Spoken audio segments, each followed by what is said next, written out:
നമ്മൾ പറഞ്ഞത് മതത്തെക്കുറിച്ചും ജാതിയെക്കുറിച്ചുമാണ് നമ്മൾ പറഞ്ഞു വന്നത്.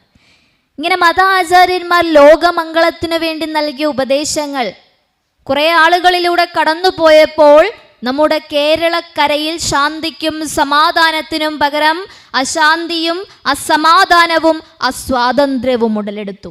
അപ്പോഴാണ് ഈ മാനവ സമൂഹത്തിനിടയിലേക്ക് അതുവരെ കേട്ടതിൽ നിന്നും വിഭിന്നവും നിത്യനൂതനവുമായ ഒരു സന്ദേശം അവരുടെ കാതുകളിൽ പതിച്ചത്. അത് ഈ കാരുണ്യമൂർത്തിയുടെ ശബ്ദമായിരുന്നു. ഒരു ജാതി, ഒരു മതം, ഒരു ദൈവം മനുഷ്യന്. മതമേതായാലും മനുഷ്യൻ നന്നായാൽ മതി. ഈ ഒരു ജാതി, ഒരു മതം, ഒരു ദൈവം മനുഷ്യന് എന്ന വാചകം ഇന്ന് വിശ്വവിഖ്യാതി നേടിയ ഗുരുവിൻ്റെ വചനമാണെന്ന് നമുക്കറിയാം. ഇന്ന് വത്തിക്കാനിലും മറ്റും സർവമത സമ്മേളനത്തിൻ്റെ ശതാബ്ദിയൊക്കെ ആഘോഷിക്കുന്നത് നമ്മൾ കണ്ടു. പക്ഷേ ഇന്നും ഈ ലോകത്തിൻ്റെ പല ഭാഗങ്ങളിലായി ജാതിക്കും മതത്തിനുമൊക്കെ അടിമപ്പെട്ട് കഴിയേണ്ടി വരുന്ന, അല്ലെങ്കിൽ അവ നിലനിർത്തുന്ന അന്ധവിശ്വാസങ്ങൾക്കും അനാചാരങ്ങൾക്കും അടിമയായി കഴിയേണ്ടി വരുന്ന ജനങ്ങളുണ്ട് ഈ ലോകത്ത്. പക്ഷെ നമുക്ക് അതിനൊന്നും അടിമപ്പെടാതെ സ്വാതന്ത്ര്യപൂർവം വഴി നടക്കുവാനും ക്ഷേത്രങ്ങളിൽ പ്രവേശിക്കുവാനും സാധിക്കുന്നുണ്ട് എങ്കിൽ അതിൻ്റെ കാരണം ശ്രീനാരായണ പരമഹംസദേവനാണ്. ഒരു ഗുരു എങ്ങനെയായിരിക്കണമെന്ന് വേദാന്ത ചൂടാമണിയിൽ പറയുന്ന ഒരു ഭാഗമുണ്ട്. അവിടെ ഒരു ഗുരുവിന് കുറച്ച് മാനദണ്ഡങ്ങൾ പറയുകയാണ്. വേദമറിയുന്നവനായിരിക്കണം ഗുരു, പാപം ചെയ്യാത്തവനായിരിക്കണം, കാമത്താൽ ബാധിക്കപ്പെടാത്തവനായിരിക്കണം, ബ്രഹ്മത്തെ അറിയുന്നവരിൽ അഗ്രേസരനായിരിക്കണം, അതുപോലെ വിറകെല്ലാം കത്തിത്തീർന്ന തീ പോലെ ബ്രഹ്മവുമായി ലയിച്ച ശാന്ത സ്വരൂപത്തോടു കൂടിയവനായിരിക്കണം. അതുകൂടാതെ തന്നെ വണങ്ങുന്ന ജനങ്ങൾക്ക് ബന്ധുവായിരിക്കണം. ഒടുവിൽ ഒന്നുകൂടി പറഞ്ഞു, കാരണമില്ലാതെ കാരുണ്യത്തിൻ്റെ കടലായിരിക്കണം ഗുരു. ഈ 7 കാര്യങ്ങളും ഒത്തുനോക്കുമ്പോൾ ഇവയൊക്കെ ശരിയായ രീതിയിൽ യോജിക്കുന്നത് ശ്രീനാരായണ പരമഹംസദേവനാണ്. ഗുരുവിൻ്റെ കൃതികളിലൂടെ കടന്നു പോകുമ്പോൾ ഗുരു തൻ്റെ യഥാർത്ഥ സ്വരൂപം തന്നെയാണ് അതിലൂടെ വരച്ചു കാട്ടുന്നത്. ഗുരു പറയുന്നുണ്ട്, ദൈവത്തിൽ പുരുഷ ലക്ഷണം കാണുന്നു, നാം ദൈവത്തിൻ്റെ പ്രതിപുരുഷനാകുന്നു. ഇതിലൂടെയൊക്കെ ഗുരു തന്നെയാണ് ആ പരബ്രഹ്മം എന്ന് നമുക്ക് ഗുരു വരച്ചു കാട്ടി തന്നു. പക്ഷേ നമുക്കിന്നും അതൊന്നും വിശ്വസിക്കുവാനുള്ള അത്രയും വിശാലമായൊരു ഹൃദയമില്ല എന്ന് വേണം പറയുവാൻ. ഇന്ന് ഗുരു നമ്മളോട്, ഇന്ന് ഒരാൾ വന്നിട്ട് ഗുരു ദൈവമാണോ എന്നൊരു വട്ടം ചോദിച്ചാൽ നമ്മൾ പറയും അതെ ദൈവമാണ്. ഒന്നുകൂടി അയാൾ എടുത്തു ചോദിക്കുകയാണ് ഗുരു ദൈവമാണോ എന്ന് ചോദിച്ചാൽ നമ്മളൊന്ന് ചിന്തിക്കും അല്ലേ, ഇനി ഇയാൾ പറയുന്ന വസ്തുതയിൽ എന്തെങ്കിലും സത്യം ഉണ്ടായിരിക്കുമോ, ശ്രീനാരായണ ഗുരുദേവൻ ദൈവമല്ലായിരിക്കുമോ എന്ന് സംശയമുള്ളവരാണ് നമ്മൾ എല്ലാ ദിവസവും വൈകുന്നേരം വിളക്ക് വെച്ച് പ്രാർത്ഥന ചൊല്ലുന്നവരാണല്ലേ. എത്ര മണി തൊട്ട് എത്ര മണി വരെ പ്രാർത്ഥിക്കും? നിങ്ങൾ വീണ്ടും ഉറങ്ങിയോ? ഇല്ല, 6 മണി തൊട്ട് 7 മണി അല്ലെങ്കിൽ 7:30 അല്ലേ. ഇതെല്ലാം കഴിഞ്ഞിട്ട് എന്ത് ചെയ്യും? വെറുതെ ഇരിക്കുവാണോ? ഉറങ്ങാൻ കിടക്കുവോ? ഇല്ല, സീരിയൽ കാണും അല്ലേ. അത് പറയുമ്പോൾ മാത്രം നമ്മുടെ അമ്മമാർക്കൊരു പ്രത്യേക സന്തോഷമാണ്. ആ ചോദ്യം ചോദിക്കാൻ വേണ്ടി അവരിങ്ങനെ എൻ്റെ മുഖത്തോട് നോക്കിക്കൊണ്ടിരിക്കുന്നതായിട്ട് എനിക്ക് തോന്നുന്നു. സീരിയൽ കാണും അല്ലേ.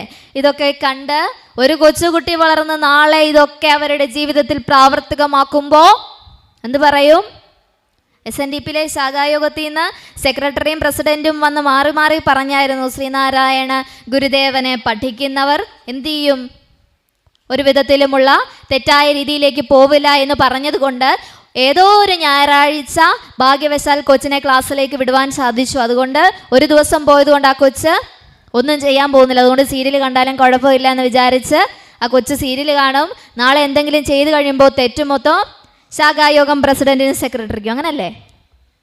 നിങ്ങളല്ലേ പറഞ്ഞത് ശ്രീനാരായണ ഗുരുദേവനെ അറിയുന്ന, ഗുരുവിനെ പഠിച്ച ഒരു വിദ്യാർത്ഥി നാളെ തെറ്റിലേക്ക് പോകില്ല എന്ന്. എന്നിട്ട് എൻ്റെ കൊച്ച് കാണിച്ചത് കണ്ടില്ലേ അല്ലേ?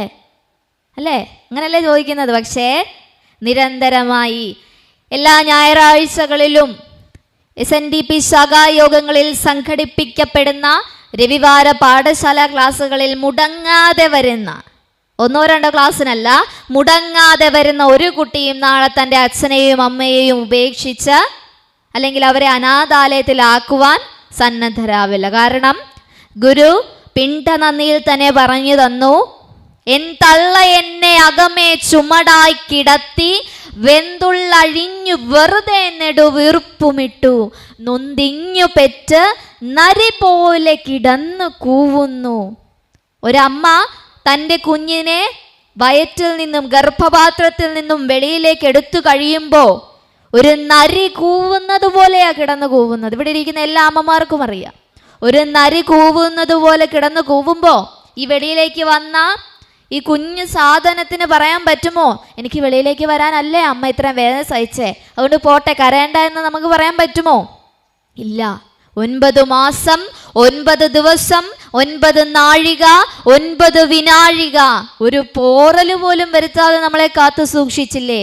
ഗർഭത്തിൽ വച്ചു ഭഗവാനടി എൻ്റെ പിണ്ഡം എപ്പേരുമൻപൊടു വളർത്ത് കൃപാലുവല്ലി കൽപ്പിച്ച പോലെ വരുമെന്നു നനച്ചു കണ്ടിട്ട് അർപ്പിച്ചിടുന്നടിയനൊക്കെയുമങ്ങു ശംഭോ.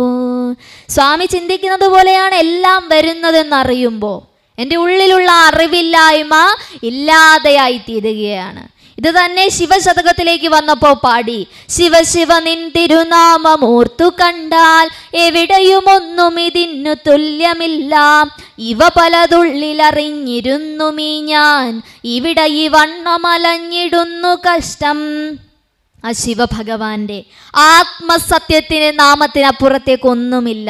അത് നമുക്ക് നല്ല ബോധ്യവുമുണ്ട്. പക്ഷേ ഇന്നും നമ്മൾ എന്തിനു വേണ്ടിയൊക്കെയോ ഇങ്ങനെ കേണ് പ്രാർത്ഥിക്കുകയാണല്ലേ.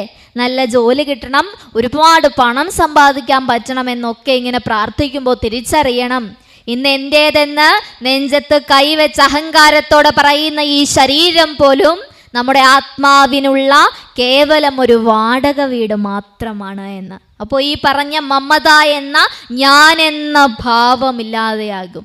ഗുരുവിന് ആ ഭാവമില്ലായിരുന്നു. അതുകൊണ്ടാണ് ഗുരുവിൻ്റെ ശിഷ്യനായ കുമാരുവിന്, ഗുരുവിൻ്റെ ചിന്നസ്വാമിക്ക് അന്യർക്കു ഗുണം ചെയ്വതിനായുസ്സുവ പുസ്സും ധന്യത്വമൊടങ്ങാത്മതപസ്സും ബലി ചെയ്വു സന്യാസികളിൽ ഇങ്ങനെയില്ലമിയന്നോർ വന്യാശ്രമമേലുന്നവരും ശ്രീ ഗുരുമൂർത്തേ എന്ന് പാടുവാൻ സാധിച്ചത്.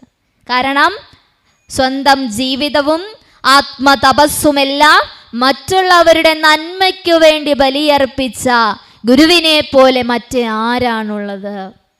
അതിനു മുൻപത്തെ ശ്ലോകത്തിൽ കുമാരി ചോദിക്കുന്നുണ്ട്, അൻപാർന്നവരുണ്ടോ പരവിജ്ഞാനികളുണ്ടോ വൻപാക വെടിഞ്ഞുള്ളവരുണ്ടോ ഇതുപോലെ? 3 ചോദ്യമാണ് ചോദിച്ചത്. എന്തൊക്കെ ചോദിച്ചു? ഇത്രയേറെ അനുകമ്പയുള്ള ആരെങ്കിലും ഉണ്ടോ? ഇത്രയേറെ വിജ്ഞാനമുള്ള ആരെങ്കിലും ഉണ്ടോ?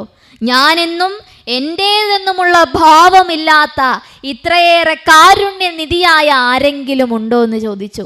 എന്നിട്ട് പിൽക്കാലത്ത് നമ്മൾ ഇതിൻ്റെയൊക്കെ പേരിൽ തമ്മിത്തല്ലുമെന്നറിയാവുന്നത് കൊണ്ട് ആശാൻ തന്നെ പറഞ്ഞു, ഇനി അതിൻ്റെ പേരിൽ അടിയൊന്നും ഉണ്ടാക്കാൻ നിൽക്കണ്ട.